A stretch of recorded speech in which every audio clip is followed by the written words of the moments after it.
ॐ अखण्डमण्डलाकारं व्याप्तं येन चराचरं तत्पदं दर्शितं येन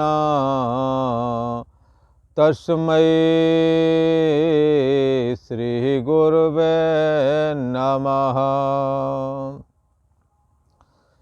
योगेश्वर श्री कृष्ण भगवान की जय। ऐं सरस्वत्यै नमः। श्री गंगा देव्यै नमः। पूर्व का प्रसंग चल रहा है कि वर्ण आश्रम के विषय में भगवान श्री कृष्ण वर्णन कर रहे हैं कि किसी भी समाज को चलाने के लिए वर्ण आश्रम की ज़रूरत है। यद्यपि ये वर्ण आश्रम वाला ये जो धर्म सत्य सनातन धर्म है, लोगों के दिमाग में ये बात होगी कि 4 वर्ण और 4 आश्रम, ये व्यवस्था सनातनियों की है, हिंदुओं की है, इससे हमारा कोई लेना देना नहीं है। ऐसा भी कई सोच रहे होंगे, पर बंधुओं ये सच्चाई नहीं है। सच्चाई तो ये है कि ब्राह्मण क्षत्रिय वैश्य शूद्र आदि करके जो वर्ण आश्रम की व्यवस्था ऋषि महर्षियों ने पूर्व काल से वैदिक परंपरा में चली आ रही है, बाद में विकृतियां आई हैं, इसको नकारा नहीं जा सकता है, जो नहीं आना चाहिए था। पर इन 4 वृत्ति विशेष वाले लोगों को समाज में होना बहुत ज़रूरी है। कोई भी समाज, कोई भी परिवार, कोई भी देश इन 4 वृत्ति वाले लोगों के बगैर नहीं चल सकता। इसलिए सनातन वैदिक धर्म ने ये व्यवस्था दी कि हम समाज को, देश को कैसे चलाएं। तो इस व्यवस्थित तरीके से चलाया गया। ये बात अलग है, कालांतर में इसका दुरुपयोग हुआ और ये आज अप्रासंगिक जैसी लोगों ने बना दिया, ना होने पर भी। जैसे आज भी ज्ञान प्रदान लोगों की ज़रूरत है, तुम उनको नाम ब्राह्मण मत दो, चलेगा। तुम उन्हें नाम दे दो, वैज्ञानिक दे दो, डॉक्टर दे दो, इंजीनियर दे दो, चलेगा। पर इन्हों की ज़रूरत है जो ज्ञान प्रदान हैं, जो संयम प्रदान हैं, जो समाज को सुखी करने के प्रयास में रत हैं। इसी प्रकार सामाजिक सुरक्षा देना क्षत्रिय वृत्ति वाले लोगों का कर्तव्य है। ये बात अलग है, आप क्षत्रिय मत कहो, आप उसे सुरक्षा गार्ड बोल दो, उसे आप फौज मिलिट्री बोल दो, पर इस क्षत्रिय वृत्ति वाले लोगों के बगैर गुजारा नहीं है। सीमा पर रक्षा के लिए, समाज की रक्षा के लिए सुरक्षा गार्ड होना जरूरी है। आप अंग्रेजी शब्द ले आओ क्षत्रिय की जगह, आप सुरक्षा गार्ड बोल दो, चलेगा। पर आप उस वृत्ति विशेष वाले लोगों का योगदान आप नकार नहीं सकते। इसी प्रकार से वैश्य वृत्ति वाले लोगों का योगदान, जो स्वयं कमाते हैं, बड़ी बड़ी इंडस्ट्री लगाते हैं, सरकार को भी देते हैं, अपना भी खर्चा चलाते हैं, सैकड़ों लोगों को रोजगार देते हैं। उन्हें बेशक आप कहो कि ये पैसा है, वैसे हैं, फलान ढिमके, पर वो लाखों को रोजगार दे रहे हैं, इस बात को आप नकार नहीं सकते। वो बहुत सारा धन हाँ सरकार को देते हैं, सरकार गरीबों में अन्न आदि बांटती है, सड़कें बनवाती है, ये योगदान उनका नकारा नहीं जा सकता। इसी प्रकार चतुर्थ वर्ण जिसको शूद्र है, आज उससे श्रमक बोल दो चलेगा, नाम अलग रख दो चलेगा, पर इन्हों के बगैर गुजारा नहीं। चारों वर्ण एक दूसरे के पूरक हैं, एक के बगैर बाकी तीन का काम रुक जाता है। कई बार कहोगे नहीं हमारे परमात्मा सबरे ज्ञानवान है, तो नहीं ज्ञानवान है तो आप उस वृत्ति वाला, जो श्रमिक वृत्ति वाला चतुर्थ वर्ण जिसको पूर्व में शूद्र कहते थे, ऐसा चतुर्थ वर्ण आप कहीं से लाओगे, अगल बगल से तलाश करके लाओगे। जो आपके यहाँ झाड़ू पोंछा करेगा, रोटी बनाएगा, और आप 2 रोटी खाओगे, वो 10 बनाएगा, बाकी 8 घर पे ले जाएगा, वो काम वो करेगा। आप बेशक कहते रहे हमें जरूरत नहीं इनकी, पर है जरूरत, आप ढूंढ के लाओगे। महिला या पुरुष लाएंगे, उससे करवाएंगे, क्योंकि समाज में इन्हों की जरूरत है।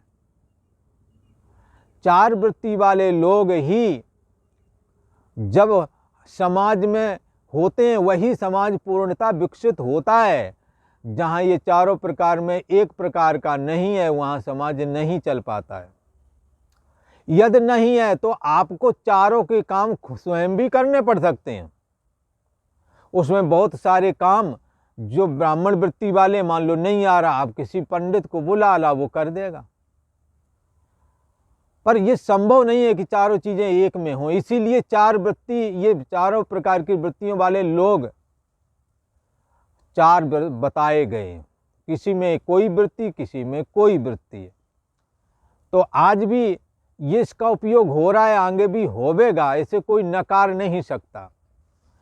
भगवान श्री कृष्ण उसी बात को कहते हैं, ब्राह्मण क्षत्रिय विषाम शूद्राणाम चा परंतप कर्माणि प्रभक्तानि स्वभाव प्रभवैर गुणै। हे अर्जुन, ब्राह्मण क्षत्रिय और वैश्य तथा शूद्रों के कर्म स्वभाव से उत्पन्न जो गुण हैं, और गुण फिर कार्य कराते हैं, स्वभाव से उत्पन्न गुणों के द्वारा विभक्त किए गए हैं। इसलिए भगवान श्री कृष्ण ने एक जगह कहा है कि तुम्हारे अंदर तुम ये चाहो कि मैं कर्म नहीं करूंगा, तो ना ही कश्चित क्षणमपि जात तिष्ठत् कर्म कृत कार्यते हेवशा कर्म प्रकृति जैर गुणै। प्रकृति के गुण, प्रकृति अपने गुणों के माध्यम से वो काम करवा लेगी जो उसे कराना है। जैसे उदाहरण के लिए आप बैठ के, हम कुछ नहीं करना चाहते, पर आपके अंदर रजोगुण है, तो आप बैठाए थे ना बैठेंगे, आप कुछ ना कुछ इधर उधर करने लगे, क्योंकि रजोगुण ये आदमी एक्टिव बहुत होता है। तमोगुणी आदमी निद्रा प्रमाद आलस में खोया रहता है, नशाखोरी में खोया रहता है। सात्विक आदमी ज्ञान वैराग भक्ति में अपने को लगाना चाहता, लगाए रहता है। भगवान श्री कृष्ण कहते हैं ये स्वभाव है, जिनके अंदर सतोगुण है, उनका सतोगुण जो है ज्ञान वैराग भक्ति रूप कार्य उत्पन्न कर देगा। भगवान श्री कृष्ण ने भी जब वर्ण का बंटवारा किया कि कौन वर्ण का कौन आदमी है, तो उसकी ये परख की कि भाई किसमें सतोगुण, किसमें जो है मन और इंद्रियों का निग्रह है, कौन ज्ञान प्रदान है, उन लोगों को वही काम दिया जो ब्राह्मण कर्म कहलाता है। कर्म कांड विशेष करवाना, स्वयं संयमित रहना, दूसरों को संयमित रहने की शिक्षा देना, धर्म कर्म, गायत्री जपना, अनेकों तरह के कर्तव्य देश काल परिस्थिति के अनुसार होते रहते हैं। तो ठीक है, सतोगुणी को ये दिया, कुछ ऐसे पराक्रमी साहसी जो शत्रुओं का सामना करते थे उनको क्षत्रिय कह दिया, और इस प्रकार क्षत्रिय वर्ण की नियुक्ति हो गई। इसी प्रकार जिसकी कमाने में रुचि, जो स्वयं खूब कमाते और दूसरों को भी देते, समाज के काम आते, इनकम टैक्स दे करके, कर दे करके, वैश्य कहलाए, वणिक कहलाए, व्यापारी कहलाए। ये उनके गुण के अनुसार उन्हें व्यापारी वैश्य बना दिया। कृषि गौरक्ष वाणिज्यम, उस समय खेती बाड़ी करना, गौएं चराना, व्यापार करना, ये वैश्य वृत्ति वाले लोग करते हैं, जिनमें ये देखा स्वाभाविक गुणों ने, वैश्य कह दिया गया। और परिचर्यात्मकम कर्म, जिन्हों को ये तीनों कर्म नहीं आते हैं, उनके लिए ये है कि इन तीनों लोगों के काम में तुम अपना सहयोग दो, तुम्हारा इस तरह से गुजारा होवेगा। और जो ब्राह्मण तपस्या करके हासिल करेगा, वही शूद्र को सेवा करके हासिल होवेगा इन तीनों लोगों की, क्योंकि उसे ज्ञान और संयम इतना है नहीं, और शौर्य और तेज पराक्रम आदि भी नहीं है, इसलिए वो काम भी नहीं कर पा रहे। और दिमाग इतना चलता नहीं कि व्यापार जैसी चीज़ें भी उनके द्वारा संपन्न हो जाएं। व्यापार करने जाएंगे, 1500 का व्यापार किया, पता लगा शाम तक सवेरे खा पी का बराबर करके आए, व्यापार चलेगा? ये भी नहीं वो कर सके। तो उनसे कहा कि तुम इन लोगों के काम में मदद करो, यही सेवा है। परिचर्यात्मकम कर्म, इन दोनों के इन तीनों प्रकार के वृत्ति वाले लोगों के प्रति श्रमिक वर्ग आज भी इन्हों के पास जाता है, काम करता है, इन्हों के काम में मदद करता है। बड़ी बड़ी बिल्डिंगें, बड़ी बड़ी इंडस्ट्रीज, जहाँ बुद्धिजीवी वर्ग भी बैठे हैं, सुरक्षाकर्मी भी हैं, और किन्हीं ने पैसा लगा करके वो धंधा किया, उसमें ये काम करने जाते हैं, उनका सहयोग दे रहे हैं। वो स्वाभाविक आज भी चल रहा है, भले ही आपको अच्छा ना लगे, पर सच्चाई यही है। श्रमिक ना हो तो तीनों वो बैठे रहेंगे, ज्ञान प्रदान लोग ना हो तो भी बेकार। और ये सब चीज़ें हों और रक्षा करने वाले, सुरक्षा करने वाले समाज में ना हो, तो वही दशा होगी जो मुगलों के समय हुई थी। पृथ्वीराज ने ठीक से विचार पूर्वक काम नहीं लिया, उनका नतीजा ये हुआ, सम्राट पृथ्वीराज के जाने के बाद जो इस देश के जनता का, प्रजा का जो अत्याचार हुआ, वो कहा नहीं जा सकता है। मन की कल्पना से बाहर अत्याचार हुआ, महिलाओं पर हुआ, बच्चों पर हुआ, क्या कहें। कोई ऐसा नहीं बचा जो त्राहि त्राहि ना कर बैठा हो। समाज की रक्षा करने वाले लोग चाहिए।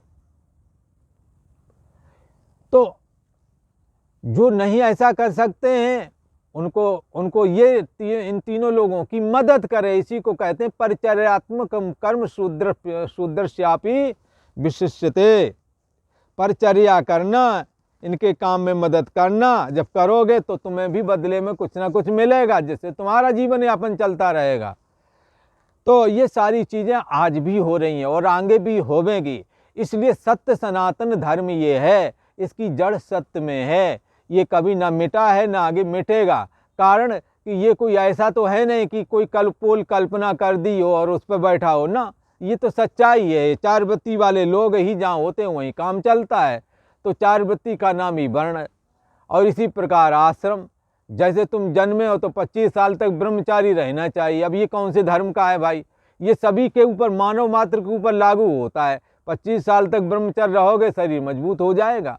25 साल के बाद में फिर गृहस्थ जीवन धारण करो। और गृहस्थ जीवन में कहा कि 50 साल तक धारण करो, संतान यदि हो जाए तो सयानी हो जाए तो उसको जिम्मेदारी सौंप करके और फिर परमात्मा का चिंतन करो। घर गृहस्थी में जो कुछ पाप कर्म आदि हो गए हैं, उनको भस्म करने के लिए आप तपस्या का आचरण करो। तो कितनी बढ़िया बात बताई। 50 साल के बाद ही झगड़े ज़्यादा हो रहे। पत्नियां जितनी हैं वो बच्चों की तरफ हो जाती हैं। पति पत्नी का मीठा वाला झगड़ा, मीठा मीठा झगड़ा, ये जिंदगी भर चलता रहता, उठा पटक, सयो मात का खेल। पत्नी चाहती है कि हमारे दबाव में ये आ जाए, वो पुरुष चाहता है कि या के दबाव में कभी नहीं आएंगे। वो कहते हैं बहुतों की नसें तो काट डाली बगल में, पर मैं अपनी नस ना कटने दूंगा। वो इस पे अड़े हुए हैं। कहिए तो कहते हैं काटी तो बहुतों ने, पर मैं अपनी नस ना काटने दूंगा, बिल्कुल नसबंदी नहीं होने दूंगा। कहने का मतलब हम जो है दबूंगा नहीं मैं स्त्री से, ऐसा सहमात का खेल। और वो सब काम भी चलते रहते हैं, ये भी चलता रहता। फिर अंततोगत्वा स्त्री की विजय हो जाती है। कैसे हो जाती है? वो ऐसे हो जाती है कि फिर वो बच्चे हो जाते हैं, बच्चों को अपनी तरफ कर लिया।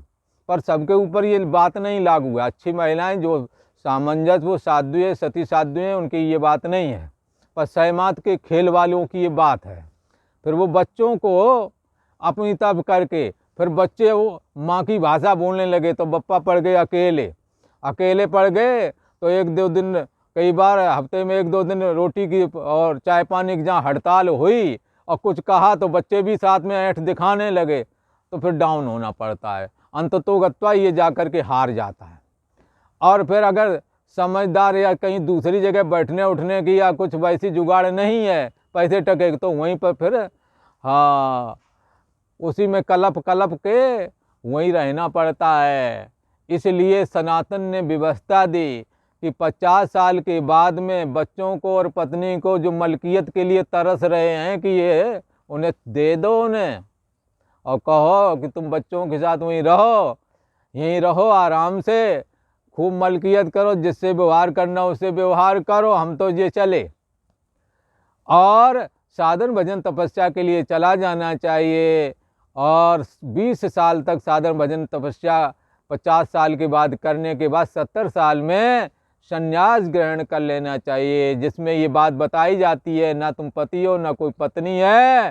संसार में जो देह मिला ये जन्म से पहले नहीं था, मरण के बाद में नहीं रहता है, और प्रतिक्षण भी बदल रहा है देह, बचपना जवानी बुढ़ापा करके। पर इस बदलने के जानने हारे तुम हो। तुम का मतलब यहाँ मन बुद्धि नहीं, मन बुद्धि का भी जो जानने हारा चैतन्य सत्ता है, सोहम अस्मि, वो तुम हो। ऐसा करके धारण करो। ना तुम किसी के पति हो, ना कोई तुम्हारी पत्नी है, ना कोई पुत्र है। एको देवा सर्वभूतेषु गूढ़ा, एक देव ही सब में समाया हुआ है। ऐसा ज्ञान धारण करवाया जाता है संन्यास के लेने पर, ताकि जीव चैतन्य सत्ता के रूप में अपने को धारण कर सके, और चैतन्य सत्ता में परिच्छिन्न व्यक्तित्वपना रूप जो जीव भाव है उसको ब्रह्म भाव में लीन कर सके, ताकि कैवल्य निर्माण हो सके। और जैसा परमात्मा देह और जगत से पहले था, और देह और जगत के बाद, जब देह और जगत महाप्रलय में जब नहीं रहते, उसके बाद जैसा परमात्मा बचता है वैसा ही परमात्मा अभी भी देह के अंदर है। उस परमात्मा में अपने परिच्छिन्न व्यक्ति विशेष रूप जो जीव भाव है उसको लीन करके और सदा सदा के लिए शांत हो जाएं। फिर न किंचित चिंतित, फिर देह और जगत के विषय में ना सोचें, धनपुत्र स्त्री आदि की चर्चा ना सोचें, क्योंकि यहाँ कोई किसी का नहीं है। एक चैतन्य सत्ता ही नाना रूपों में ऐसे ही भाषित हो रही है, जैसे स्वप्न का जगत।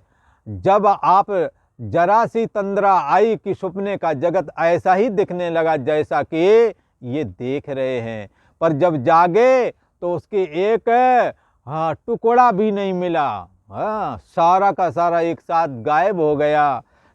परंतु जब तक सपने में हम मौजूद थे, तब सपने के नफा नुकसान से हम सुखी और दुखी भी हो रहे थे। इसलिए ऐसा जैसे स्वप्न है, जैसे स्वप्न का जगत है वैसे ये जगत है। जैसे स्वप्न के जगत में कोई किसी का बांधव नहीं था, पर लगते बांधव जैसे ही सब थे। वहाँ धनपुत्र स्त्री आदि भी थे, उन्हें ऐसा लगता था ये मेरा है, ये मेरी है, मेरा मकान, मेरी ज़मीन, ऐसा लगता था, पर सच्चे अर्थों में नहीं थे। ऐसे ही यहाँ भी नहीं। तुम चैतन्य आत्मा हो, तुम ब्रह्म हो, ये जताने के लिए संन्यास लास्ट में लिया जाता है। संन्यास परंपरा में स्थित किया चित्त को, और फिर न किंचित चिंतित, फिर कुछ भी नहीं सोचना। तो त्वम पदार्थ विवेकाय संन्यासा सर्व कर्मणा। तुम शब्द कहते, ये तुम शब्द का अर्थ क्या है? देह जगत इंद्रियां, है ना। देह तो तुम जन्म से पहले नहीं थे, मरण के बाद में भी नहीं रहते, पर तुम थे। जन्म से पहले देह और जगत नहीं था, पर तुम थे। और अभी भी बचपना जवानी से पहले तुम हो। बचपना जवानी गया, तुम बचे, यही गए बचपना जवानी। अब वृद्धावस्था आ गई, ये भी जाएगी, पर तुम बचोगे। तथा देहांतर प्राप्त, इसी प्रकार देह भी छूटेगा, तुम बचोगे। भगवान से तुम बचने का मतलब वहाँ चैतन्य सत्ता बचेगी। ये ज्ञान स्वरूप आत्मा बचता है। इसे ये न हन्नते हन्न माने शरीर है, शरीर के मरने पर भी ये मरता नहीं है, ऐसा भगवान श्री कृष्ण ने कहा। ये ज्ञान कब दिया जाता है? त्वम पदार्थ विवेकाय संन्यासा सर्व कर्मणाम। जब आप संन्यास धारण करते हैं तब ये ज्ञान दिया जाता है। तो ये वर्ण और आश्रम की व्यवस्था ये किसके लिए है? आदमी के लिए है। इसमें कोई मजहब आदि नहीं लाना चाहिए। ये मानव मात्र का धर्म है, ये सत्य पर टिका हुआ है, ये कोई कल्पना वाला नहीं है। इसमें कहीं पर भी संशय आप 10 बार पूछो हमारे आचार्यों से, हमारे संतों से, सनातनी संतों से, वो 10 बार बताएंगे। पर ऐसा कभी ना कहेंगे जो तुमने इसके अनुसार नहीं किया, ऐसा नहीं किया तो तुम्हारा हाँ राम राम सर कलम हो जाएगा, ऐसा हो जाएगा, वैसा हो जाएगा ना, ऐसा नहीं है।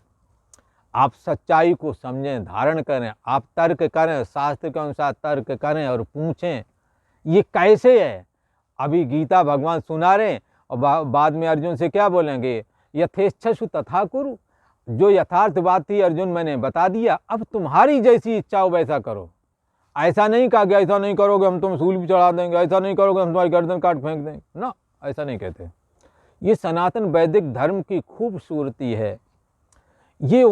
ये सब कुछ बताने के बाद भी कहता कि तुम्हें जैसा करना हो वैसा करो, पर करने में तुम स्वतंत्र हो, बाद में कर्म फल देने में ईश्वर स्वतंत्र है। ये समझ लो, सच्चाई ये है। इस पर चलोगे तो ऐसे मुक्ति मिलेगी, इस पर चलोगे तो स्वर्ग मिलेगा, और निषिद्ध मार्ग पे चलोगे तो नरक मिलेगा। ये सारी बातें क्लियर कर दी। और जीते जी यदि मुक्ति चाहते हो तो परछिन्न व्यक्ति विशेष, परछिन्न व्यक्तित्व पनारूप जो जीव भाव है उसको आत्मसंस्तम आत्मा में स्थापित करो, अर्थात ब्रह्मलीन कर दो, जीते जी मुक्त हो जाओगे। इसलिए जीवन मुक्त महामुन जेऊ, इसलिए जीते जी मुक्त हो जाना। ऐसे ऋषि महर्षि सदैव परमात्मा श्री कृष्ण का स्मरण करते हैं जिन्हें जीते जी मुक्ति चाहिए। भगवान श्री कृष्ण ने ब्राह्मण, क्षत्रिय, वैश्य, शूद्र तथा ब्रह्मचार्य, गृहस्थ, वानप्रस्थ और सन्यासी, ये वर्ण और आश्रम की व्यवस्था के विषय में वर्णन किया और बताया। इनको जो है वर्ण की व्यवस्था हमने जो दी है वो कोई किसी के ऊपर थोपी नहीं है। ये स्वाभाविक देखी, जिस गुण जिसके अंदर जो उसी को ब्राह्मण, क्षत्रिय, वैश्य, शूद्र आदि करके बोला गया है। और आज भी वही हो रहा और आगे भी ऐसा ही होवेगा। ये बात अलग है, आप ब्राह्मण ना कुछ और नाम दे दो, क्षत्रिय ना कहो कुछ और नाम दे दो, वैश्य ना कहो कुछ और नाम दे दोगे, शूद्र ना कहो श्रमिक कह दोगे, पर क्या है इनके बगैर काम नहीं। अच्छा एक बात और, ये चारों एक दूसरे के पूरक हैं और एक ना रह जाए तो तीन भी बेकाम हो जाते हैं। इसलिए ये चारों भाई भाई हैं, चारों समान हैं, इसमें कोई छोटा नहीं कोई बड़ा नहीं, क्योंकि एक विराट परमात्मा से ही चारों प्रकट हुए हैं। इसलिए एक नूर से सब जग उपजा, कौन भले को मंदे। अरे कौन भला है, कौन किसको अच्छा कहें और किसको बुरा कहें। भगवान श्री कृष्ण आगे इस 18वें अध्याय के 42वें श्लोक में ब्राह्मण के स्वाभाविक कर्मों का वर्णन कर रहे हैं। किसी ने पूछा महाराज आपने ब्राह्मण कैसे बोला था, किसको ब्राह्मण बोल दिया था, कहाँ से ये ब्राह्मण वर्ण चालू हुआ? भगवान ने कहा हमने कहाँ से बोला ये समझ लो अच्छी तरह से। समो दमस्तपा शौचम शांतिरार्जो में बुचा, ज्ञानम विज्ञानमास्तेक्यम ब्रह्म कर्म सुभाभजम। कहते हैं कि हे अर्जुन, समः दमः तपः शौचम, अंतःकरण का निग्रह करना अर्थात मन विषयों में ना जाने देना, मन पर कंट्रोल रखना, और दमः इंद्रियों को विषयों में ना जाने देना, इंद्रियों को कंट्रोल में रखना, और तपः तप करना, धर्म स्वधर्म पालन करने के लिए, धर्म पालन करने के लिए, परमात्मा की भक्ति करने के लिए, स्वार्थ त्याग करके निष्काम भाव से दूसरों के सेवा शुश्रूषा करने के लिए, जो कष्ट आए उसको सह लें, सह दुख शिकवा न करें। शिकवा शिकायत नहीं होनी चाहिए, क्योंकि सबसे सेवक धर्म कठोरा।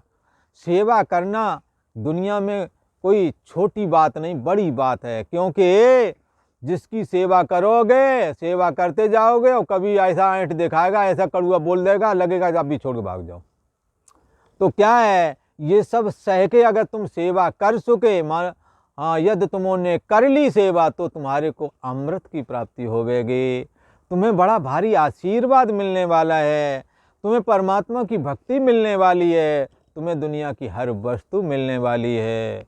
जो काम दवा से नहीं होता वो काम दुआ से होता है, जो बात दवा से भी नहीं होती वो दुआ से हो जाती है, ऐसा आशीर्वाद मिलने वाला है। इसलिए भगवान श्री कृष्ण कहते हैं कि समो दमस तपा शौचम, जो अपने मन को रोके हुए, इंद्रियों को रोके हुए हैं, और कैसे हैं, शौचम, पवित्र रहते हैं। सुबह उठते हैं, पहले नंबर नहाया धोया, सूर्य नारायण को जल दिया। सूर्य नारायण को प्रतिदिन जल चढ़ाने से रोग दोष नहीं लगते, और हमने तो ऐसा सुना है कि प्रतिदिन नियम से सूर्य नारायण को जल दो तो धन की भी कमी नहीं पड़ती। खैर, भगवान श्री कृष्ण कहते हैं कि शांति रखना चाहिए। शांति कैसे होवेगी, दूसरे के अपराधों को क्षमा कर देना, शांति बनी रहेगी। और झगड़ा करोगे तो तैयार है ये काम, अशांति आ जाएगी फिर। तो इसलिए शांति यदि रखना है तो किसी ने जो कुछ कहला छोटा मोटा अपना जवाब दे के अपने किसी तरह से अपने को, हाँ, झगड़े से बचाना चाहिए। आर्जवम, शरीर मन इंद्रियों को सरल रखना। कई आंखें तरेर के देखेंगे, हाँ, घूर के देखेंगे, ये सरल तो नहीं हुई स्थिति। सरल स्थिति तो तब है जब जो सहज है। कई बॉडी लैंग्वेज ये दिखाएंगे मानो अब ये पता नहीं कौन से लोग से आए हैं। कई थोड़े सुंदर हैं तो देखो वो दूसरों को देख के कैसे नाक सिकोड़ते हैं। एक बार एक कमरे में एक बैठा हुआ था, सत्संग चल रहा था, एक लड़की भी वहाँ बैठी हुई थी। अब एक आया तो भूल से वो जूता पहने चला गया, तो उसने ऐसा 14 कोने का मुंह बनाया कि अगर कैमरा हो तो देखते ही बने। फिर तो इतनी नफरत, अरे किसी से हो गया है, आदमी तो है कोई, हाँ, वो भी तो जीव ही है, क्या बिगड़ गया है, इतनी नफरत, इतनी नफरत। इसलिए ये सरलता ना रही। सब ज़्यादा लोग थे इसलिए कुछ जली कटी कुछ सुना तो नहीं पाए, पर पूरा दिखा दिया कि अंदर कितना जला कटा भरा हुआ था। अगर बाहर निकल आता ना तो राम राम राम राम, फिर पूरा ही उसको ज़िंदगी भर याद रहता। ऐसा कुछ सुनाया जाना था पर लोग ज़्यादा थे। खैर, तो क्या है, यहाँ गीता परमेश्वरी कह रही है, गीता कह रही है कि आर्जवम, शरीर मन और इंद्रियों को सरल रखना। जब आप करवाहट पैदा करते मन में तो इंद्रियां भी कुछ घूरती हुई नजर आती हैं, आपका चेहरा कुछ अलग कहता है, लगता है गहरे में, हाँ, गहरे में लगता नफरत है इसके हमारे प्रति, ऐसा जाहिर हो जाता है। भगवान श्री कृष्ण कहते हैं ये नहीं होना चाहिए जीवन में। सरल रखो। एक परमात्मा से सभी जन्मे हैं, मन ही सबके अच्छे बुरे हैं, परमात्मा सब में एक जैसा है। तुम इतनी नफरत क्यों करते हो कि अंतर में बैठा हुआ परमात्मा भी तुम्हारे आचरण से दुखी हो रहा है। आर्जवम, शरीर मन और इंद्रियों को सरल रखना। आस्तिक्यम, वेद शास्त्र और गुरु के प्रति श्रद्धा रखना। शास्त्र ने बताया कि ये लोक है, एक स्वर्ग लोक भी है, वैकुंठ लोक भी है, गोलोक धाम भी है, भला शिवलोक भी है। विश्वास करो ये सब हैं। जब तुम्हारे मन में सपना देखते तो वहाँ का जगत सत्य लगता है, और आप बताते हैं तुम्हारे सपने पर कोई शंका नहीं करता, जो किसी ने नहीं देखा आज तक उस पर भी विश्वास कर ले। तो शास्त्र ने तो जो बताए हैं लोक परलोक, उनका तो अनुभव भी लोग करते हैं, तो उस पर क्यों विश्वास नहीं करते? करना चाहिए। शास्त्र पर, गुरुओं पर, और ईश्वर पर, वेदों पर अपनी अटूट श्रद्धा रखनी है। और कैसा, ज्ञानम चा, वेद शास्त्रों का अध्ययन अध्यापन करना। ये किसकी चर्चा चल रही है? ब्राह्मण की। ब्राह्मण में कौन से गुण थे कि जिसकी वजह से भगवान श्री कृष्ण ने परमात्मा नारायण के विग्रह में स्थित होकर के उन लोगों को ब्राह्मण क्यों बोला? किन लोगों को? जिन लोगों की ये चर्चा चल रही है। कैसे हैं ये लोग? मन का निग्रह करने वाले, इंद्रियों को कंट्रोल में रखने वाले हैं, दूसरे के अपराधों को क्षमा कर देते थे ये लोग, और सरल थे। ऐंठ के, अकड़ करके, घूर करके, 14 कोने का मुंह बना करके नहीं बोलते थे, सहज और सरल जवाब देते थे, और वेद शास्त्र, ईश्वर आदि में श्रद्धा रखते थे। और कहते थे, कैसे थे ये लोग? वेद शास्त्रों के स्वाध्याय स्वयं करते थे और लोगों को भी कराते थे। ऐसे थे ये लोग। और कहते थे विज्ञानम, वेद और शास्त्रों में जो परमात्मा को अध्ययन किया है वो हृदय में है, उससे उसका साक्षात्कार करना विज्ञान कहलाता है। ज्ञान तो शास्त्र में पढ़ा, फिर उस ज्ञान को जब अपने में धारण कर लिया, जिस तत्व को शास्त्र बता रहा है उसको जब अंदर में जान लिया, उसमें स्थिति लाभ प्राप्त कर लिया, तो विज्ञान हो गया। तो उस विज्ञान रूप परमात्मा के तत्व का अनुभव करना, विज्ञान स्वरूप परमात्मा के तत्व का अनुभव करना। एव ब्रह्म कर्म स्वभावजम, ये कर्म ब्राह्मण के स्वाभाविक हैं।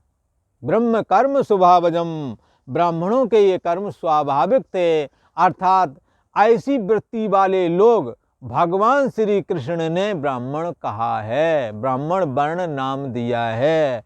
ऐसे लोग सब ब्राह्मण वर्ण के हैं, ऐसा समझना चाहिए। और ऐसा ही गीता कह रही है। कैसा? एक बार फिर समझ लो। जो मन का जो मन को विषयों में नहीं जाने देता, मन को कंट्रोल रखता है, इंद्रियों को कंट्रोल रखता है, और परमात्मा के भजन साधन भजन करते समय जो कष्ट आता है उसको सह लेता है, बाहर भीतर से हमेशा अपने को शुद्ध और पवित्र रखता है, और छोटे मोटे अपराध जो दूसरे लोग करते हैं उसको ध्यान नहीं देता है, क्षमा कर देता है, और अपने को सरल रखते हैं हमेशा।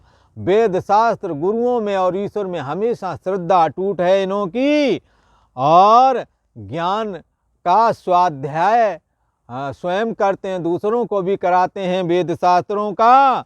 और वेद शास्त्रों में वर्ण जो परमात्मा है वो स्व से अभिन्न करके, स्वम अस्मि करके, वो मैं ही हूँ ऐसा करके ज्ञान धारण करने वाले जो लोग हैं, ऐसी वृत्ति वाले लोग ब्राह्मण कहे गए हैं। भगवान श्री कृष्ण ने ऐसी वृत्ति वाले लोगों को ही ब्राह्मण वर्ण करके इंगित किया है, ऐसा कहा। अब भगवान श्री कृष्ण कहते हैं, शौर्यम तेजो धृतर्दाक्ष्यम युद्धे चाप्यपलायनम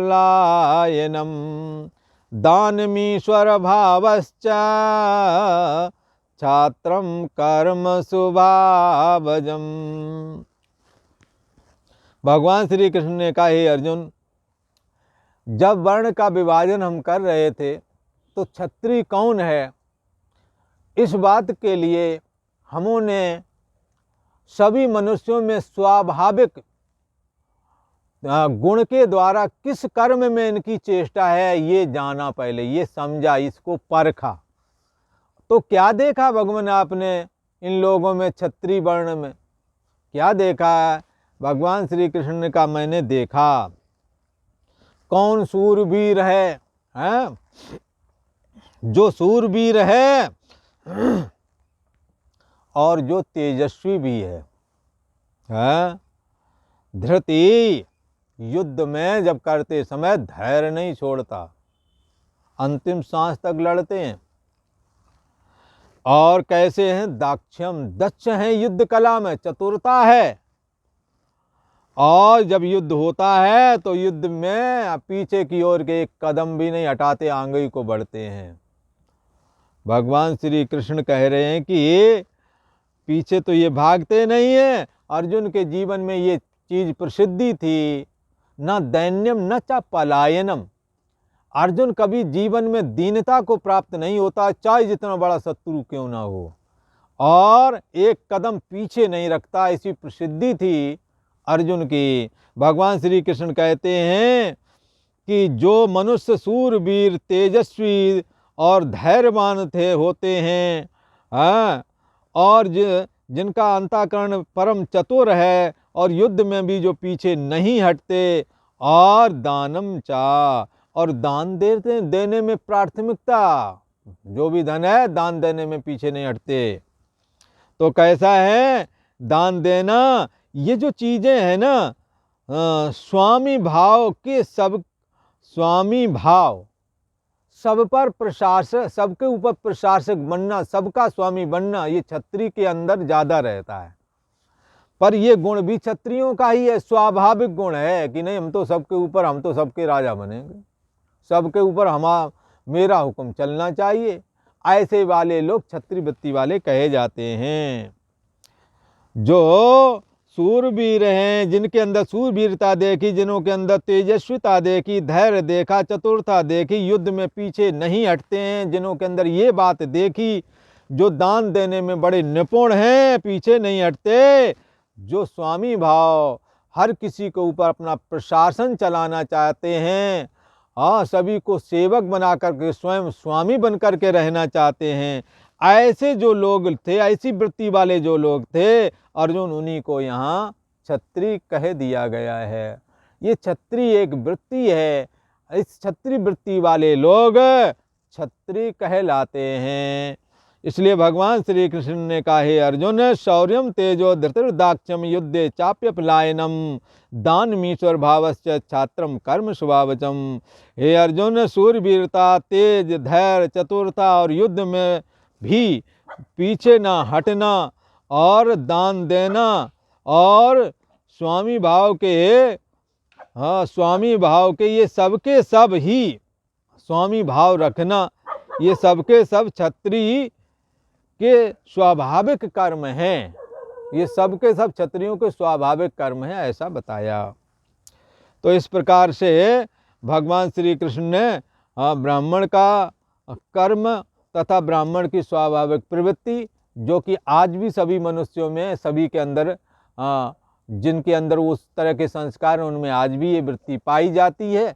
इसी प्रकार छात्र वृत्ति, क्षत्रिय वृत्ति, जो प्रशासक वर्ग कहलाता था और युद्ध आदि में जो पीछे नहीं हटते थे, तो ये चीज़ जो है क्षत्रिय वृत्ति है। ये क्षत्रिय वृत्ति भी आज भी सबके अंदर, परिवार हैं कई परिवार में, तो परिवार के अंदर कोई ना कोई इस वृत्ति वाला भी होवेगा। इसी प्रकार वैश्य वृत्ति वाले लोग भी हैं, वो कमाते हैं, और इस प्रकार से वो भी अपना, ये इस तरह की वृत्ति वाले भी लोग हर जगह मौजूद हैं। इस प्रकार आज इतना ही। आगे का प्रसंग आपको आगे वाले एपिसोड में सुनने को मिलेगा। ओम शांति शांति शांति।